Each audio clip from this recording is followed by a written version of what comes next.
আসসালামু আলাইকুম। মারিয়া নূর ইটালি ব্লগে আপনাদের সবাইকে স্বাগতম। আপনারা সবাই কেমন আছেন? আমরাও অনেক ভালো আছি। আজকে সকাল সকাল একটা নতুন ব্লগ নিয়ে আপনাদের মাঝে হাজির হয়েছি। আপনারা তো দেখতেই পাচ্ছেন যে আমি পুঁই শাকের কাছে এসেছি। আমি এখান থেকে পুঁই শাকের নিচের যে বড় বড় পাতাগুলো আছে সেগুলো কেটে আজকে রান্না করব। অবশ্যই আপনাদের সাথে শেয়ার করব।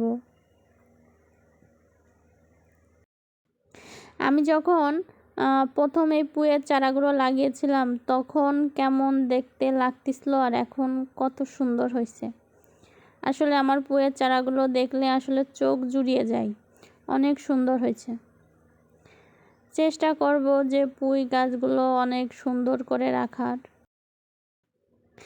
নিচের পাতাগুলো কেটে ফেলার কারণে পুঁই গাছের গোড়ায় অনেক পরিমাণ আলো বাতাস পৌঁছাবে, আর পুঁই গাছের ডাঁটাগুলো অনেক সুন্দরভাবে বেড়ে উঠবে।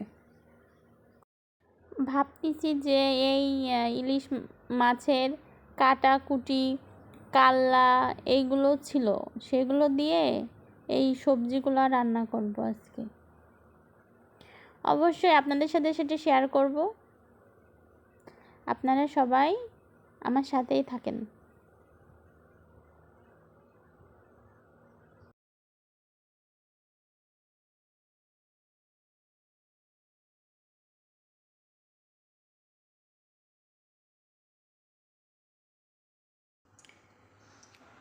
এখন ফ্রাই প্যানে কিছুটা শুকনো লঙ্কা দিয়ে দিচ্ছি, তেজপাতা দিচ্ছি, খুবই সামান্য জিরা দিয়ে দিচ্ছি। এখন কিছুটা পেঁয়াজ কুচি দিয়ে দিচ্ছি।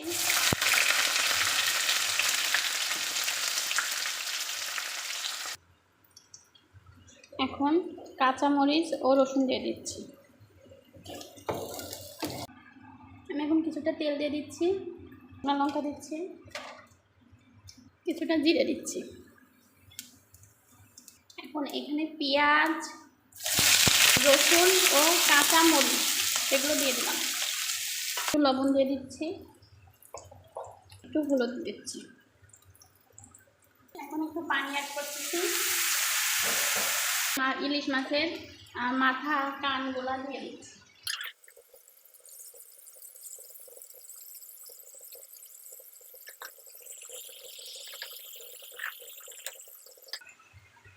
সিদ্ধ হওয়ার জন্য ঢাকনাতে ঢেকে রাখবো।